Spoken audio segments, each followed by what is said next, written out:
Colin. Yes. Take me home. So let me tell you a story, and where we're gonna get to is a nice light way to end the podcast. Okay. Mike Pope, I brought him up before I went to his wedding. I was in his wedding party. We had a great time. We were up in Connecticut in the middle of nowhere. I already told you guys I was on a bender for like 3 days. Now, on the night of the wedding, I told you that he lit up a bonfire by shooting a flaming arrow into it, which is a true story. Now, everyone was drunk and having a great time by this point, so we all gather around the fire, right? And we're just sitting around. I'm smoking a cigar, drinking a beer in my suit, just laying around or whatever. I sit next to this girl. I never met her before. She's like friends with his wife. So we struck up a conversation, and we were going back and forth. She's like, "Oh, what do you do?" Blah blah blah. I'm like, "What do you do?" Blah blah blah. And she was saying she was, we were talking back and forth, and she said something where I was like, I was like, "How old are you?" Mm-hmm. And because she had said something that made it seem like she was younger than us, and we're all like in our old, late 20s, early 30s. Mm-hmm.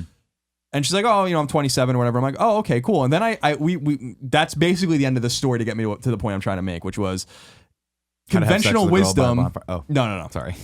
Conventional wisdom states that there are certain things there's just conventional wisdom, and one of the things that conventional wisdom says is you never ask a woman her age. Sure. And I don't ascribe to that. I think that's a stupid rule. So what I want to talk about today is, what conventional wisdom do you find to be stupid? I'll give you a couple of examples of conventional wisdom, right? Practice makes perfect. Not true, right? Practice doesn't make perfect. Nothing's perfect. Practice makes better was the way they got around it some time in the late 80s, early 90s, and that just sounds stupid. So that's another example. Or money is the root of all evil.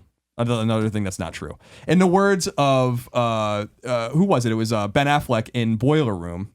What did he say? It's an awesome quote though, and it is a quote that people know if they've seen the movie. It's like people who say money is the root of all evil never had any. Yeah, I think is the quote, which I think is like an amazing quote. Not that I agree with what he's saying. I just love that that's like the way he nips it in the bud. That's a great movie, by the way. You should watch it. Takes place on Long Island. So it's how I imagine most of your childhood was. Yep. Truth be told. Yep. You just underground selling junk bonds. Selling junk bonds out of office parks in Massapequa. So can you guys think of any conventional wisdom that you don't agree with, just like I don't agree with never asking a woman her age, because I think that's a fucking stupid, that doesn't make any sense. There's one that's driven me crazy all my life, and there's no stupid questions, only stupid answers. No, there's some dumb fucking questions I've heard in my life. Trust me, I'm on Twitter. I have seen some questions where I'm like, what is that? I've seen some things, sir. Oh yeah. I mean, there's still dumb answers. I'm not excusing the dumb answer people, but like the dumb answers can go with the dumb questions, and they can just go marry the fuck off down the road. Right. Just that one I just don't like, is like that it's giving people license to ask dumb questions just by the mere fact that it is a question. Inarticulate questions that are postulated on falsehoods. Just Google sometimes too. Yeah, sometimes Google. Anyway, that's it. Obviously the top dumb question is, when is Kingdom Hearts 3 coming out? Goofy already told you this year, so don't worry. I told you, motherfuckers. I've never been a fan of there's no I in team. I understand that there has to be a team mentality, but we're a team. We do all this stuff, and there has to be an I in it. You guys know what you need to go do. When you need to step up. We all know what our roles are and how we have to go do it. Yeah, I always hated that too, especially in football, because everyone's always like, the QB is the most important position in any professional sport. And I'm like, yeah, it is. So there is an I in team, isn't there? Because without a QB, you can't win. So yeah, I agree with I like the preface of it, or like the idea of a team mentality is great. Or what my I actions are doing are benefiting. Yeah, you need a lot of eyes eyes to make a team. Yeah, can it just be deep? Can you guys just accept that I said something cool? Pretend it was cool. Good. It was really give cool. Me something. There's an I in Thanks, Tim. Greg. There is although let's just say, do you think certain unpleasant world leaders, like say a Pol Pot, turned to someone and said to other members of the Khmer Rouge, "Hey, there's no I in team. Get in line, all right? Come on. We're an agrarian Marxist existence right now. There is no I in team." You get deep cuts here. Talking about economic theory now. I like that. Yeah, I always I don't know. I love these pieces of conventional wisdom like that just don't make any sense. Like why? Like, because I was thinking immediately after I said it, I'm like, I shouldn't ask that. I don't even know this woman. But then I was like, she didn't give a fuck. Like, it was clear, like she didn't care. Right. She's like, I'm 27. And to be fair, when you're in your 20s, you don't care. Yeah, but Well, why that's would you? women when they hit 30? I think that's when the stigma, quote unquote, But it's starts to take stupid. effect. I'm It gonna is stupid. I'm It's gonna make dumb. a point to ask every woman I ever meet how old they are immediately when I See, meet but I them. think there's a course. way. Colin There's a Moriarty, how difference. old are you? Look, Colin, I'm Colin, how old are you? I think you can then avoid it if you don't then immediately turn around and walk away. I'm assuming that piece of wisdom was when people really picked up other people at bars. Is like that was the most reliable place to meet somebody else, and that is kind of like, I'm doing my evaluation, so I'm going to ask your age. You know, there are times, I would like to know someone's age. If I'm about to tell a story that's going to make me look really old, or that's pretty much it. I always guess. A good way to do it is if you want to know a person's age or you just need that for context. I shoot the age that I think they are, and then I decrease it by about 7 years. And I'm like, well, I remember, and I'll use the following phrase. Well, I remember when I was 21, so you probably don't understand what I'm talking about. And they're like, I'm 27. And you're like, oh. Yeah, but see, the age thing, the reason people get upset about it is like you're making assumptions anyway. You just make out with them. Yeah. I mean, yeah. People used to forget about that question. Or I guess mainly women. I guess that's interesting. And I think 9 times out of 10, nobody had a problem with it at the paper because that's key information for your article or whatever. It's always in there, which is kind of weird, but whatever. But just dress the picture for the reader, I guess. But like there occasionally be why do you need to know my age? I'm like, that's how newspapers work. That's how you're going to be quoted. And so I always had it. There'd be ones where I'd write like, Jane Doe, and then parentheses, did not give age. But back out to the story. But I think the part I like this topic is I think that it's not that people live by these axioms and stuff like that, but they're used to kind of stop a conversation, especially like I and team. I've seen that where it's like the one guy thinks that everyone else is doing something wrong. It's like, well, hold on. What's with the individualism here? Get in line. Right. And I do find it very frustrating because it's kind of like, we've already made a social contract that we've agreed that these silly phrases actually carry the weight of truth. Yeah, I can't even really think of too many other ones that I would disagree with. Like the only ones that come to my head are like, you don't know what you got till it's gone. And which is a good one. Yeah. I don't build it and they will come, the Field of Dreams one. That's just no. Build it well and maybe it'll get Instagrammed. Build it and they will, okay, sure, go right ahead, builder. What about grass is greener on the other side? Yeah. That is a good one too. I actually think the grass is always greener is a great one because it is true. Yeah. I look at Kevin's life and I'm like, no, it's not greener. Well, that's not greener. That's like right in front of you. I know that's literally the other side of the fence. Like, I heard this is kind of a non sequitur for that, but I used to shoot a lot of weddings back in the day when I was first getting my footing underneath me as the premier video producer that I am today. And I heard, it's cheesy as shit, but I heard a priest say he's like, a lot of people say the grass is always greener on the other side. And he's like, no, the grass is greener where you water it. And that stuck with me. I'm like, that was really cheesy, but really true. Did you just have like one of those moments and you just put the camera just down? Oh shit! As they're about to kiss, I'm like, fucking groovy, man. Do you have any? I can't think of anything that offhand that I would say I disagree with. Never judge a book by its cover, I think is probably a pretty good one. Yeah, there are good ones.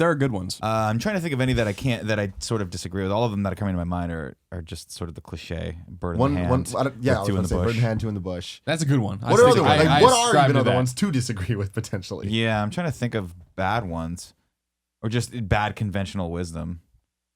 I'm gonna look. I don't know. Maybe like if you have a really good paying job that's got security, you should stay there forever. Might be one. I've never heard that one. That's a little long. You might want to make that a little snappier. But, I believe that's bird in the hand. Now that I think about it. I don't know. That actually, maybe that is a good one to look into. The bird in the hand is worth two in the bush, right? Is that opportunity that's right? Or I guess the one you have already. The one you have already is versus worth taking a shot. But I feel like that might be one that I fundamentally now disagree with a little bit because I think it's very risk averse. It's very much saying like do the safe thing all the time, which is what we always sort of have to promote, so that hordes of angry unemployed people don't. It's still saying there's two in the bush. Like you can still get them. You know, it is a risk thing. Yeah. Have you tried to get two birds in a bush? No. It sounds impossible to me. Yeah. It's not because like they know the inside of the bush. You're like, we're just like, I don't know what the hell I'm doing. And this is my bush. This is where we draw the line. What about no pain, no gain? That's one that's popping up. That is bullshit. Unfortunately true. Yeah, bullshit. That's true, and that's I don't bullshit. think it's true at all. I do think it's true. I got Kevin for that. I do think no pain, no gain is probably true. You know, mostly true. Like, when have you ever gained without really? Because it's not saying you're in literal pain. It just means that like you have to try. Yeah, Right, like, yeah, okay. For what it's saying, I guess. I agree But the with it. phrase is used usually when you're complaining about pain, but you have not been established that gain is going to be accomplished. Yeah. It's more or less like, hey, go out. I mean, it's kind of like what in Karate Kid, he's playing a no pain, no gain on him. I mean, he's really just getting free work out of him. Yeah, he then learns to get karate and gets the lady. Miyagi is getting some of that but that labor though. I don't know. Oh, yeah, Miyagi no pain, knows. no gain. More or less sounds like that's what you can get away with abusing interns. Yeah, Hey, that no makes pain, no sense. gain. I think Fox yeah, got in trouble for that. Pain, no money. NBC. Yeah. Yeah. Okay. Bye. Thanks. So here's some credit. Here's some credit. I go have fun. Good luck getting it. Did you find anything else, Greg? no, a lot of these people are just making shit up. Like I'm reading, I'm like, that's not. That ain't a No one's thing. ever said Like that's what? conventional. I'm clicking around too much. Oh, okay. Next terrible one I find, I'll let you know. Okay. We're at magpiegirl.com right now to see what they have to say. Magpie girl. Here we go. Eight fuck conventional wisdoms. I sound like my mother. You should try to stay the size you were in high school. This is What? That's not a horrible one. number 5. You need good grades. Can we go back? That's not conventional wisdom. You do. Sorry, I got to go back to you need to stay the same size you're in high school. That is, I've never heard that I was so before. fat in high school. It's You not saw a real pictures book of me. unless it's printed by a real publisher. What? These aren't conventional wisdom. All right. Is That's there probably another the piece end. of conventional wisdom there that just says "fuck you"? 'Cause that's all I'm really hearing. What the fuck? CBS Money Watch has 9 bits of conventional wisdom you should ignore. This is gonna be about money. Trying to find one. Don't just stand there, do something. All right. And on that note, I'm saying right now, Colin, you go get conventionalwisdom.com. You put a list of conventional wisdom, you'll be fine. That's all you got to do. You'll make $1 million right there. all right. All right, good enough. Ladies and gentlemen, this topic was brought to you and sponsored for you by kindafunny.com/store. Go there. Look at the t-shirts. Maybe buy a poster. Look at the new coffee mug. Nick worked on all of them. I did. Give Nick a round of applause at your computer right now. I'll wait. Thank you. Thank you. You're too kind. You're All too right. kind, Nick. Ladies and gentlemen, this has been the Game Over Greggy Show. Each and every week, 4, sometimes 5 best friends gather on this table. Each bring a random topic of discussion for your amusement. If you like that, head over to patreon.com/kindafunny and toss us a few bucks to get every episode early. If you have no bucks to toss, no big deal. Go to youtube.com/kindafunny where we break it up topic by topic, day by day, until we post the entire thing for free on, of course, YouTube and, of course, iTunes and other podcast services. But go to itunes.com/kindafunny. Subscribe to everything. Rate everything. It helps us out. Because you were saying last week, it's been years since people subscribe to this show. Yeah, with specifically Game Over Greggy's show. If you listen to it in any other way, like YouTube or on Patreon or whatever, just go over to iTunes and subscribe. Even if you don't listen to it there, just do it for me, please. Oh, just for Tim. Yeah, thank you. Of course, everyone needs to go watch Lumberjack Man. Yes. Our good friend Adam Sessler is Lumberjack in it. Man. Like I said, it's in a few big cities: Chicago, Boston, Modesto. If you go to Modesto, if you go to 8 Films to Die For, you have a list of it's playing in your hometown. But more importantly, it's available on VOD. I know there is a home video release, but I think that may be a week or 2 off. So go check it out. You know, you can hit the rent or you could hit the buy on the VOD because then you could relive the magic, which I think there's a reason to relive it. I think you want to watch this with your Also, friends. if you live in Colorado or Washington, you know what to do. Adam, it's a pleasure. Thank you so much for coming love being by. here, love being You're here. on the Gamescast too, so go listen to the Gamescast as well. Until next time, it's been our pleasure to serve you.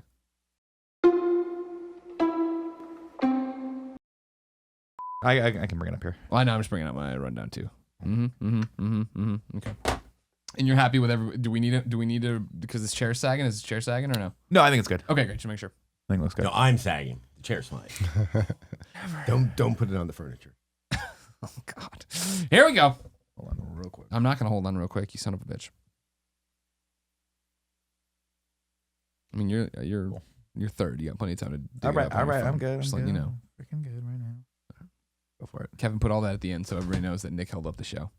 And they wonder why this episode starts on us being so sour. Thank you, Kevin.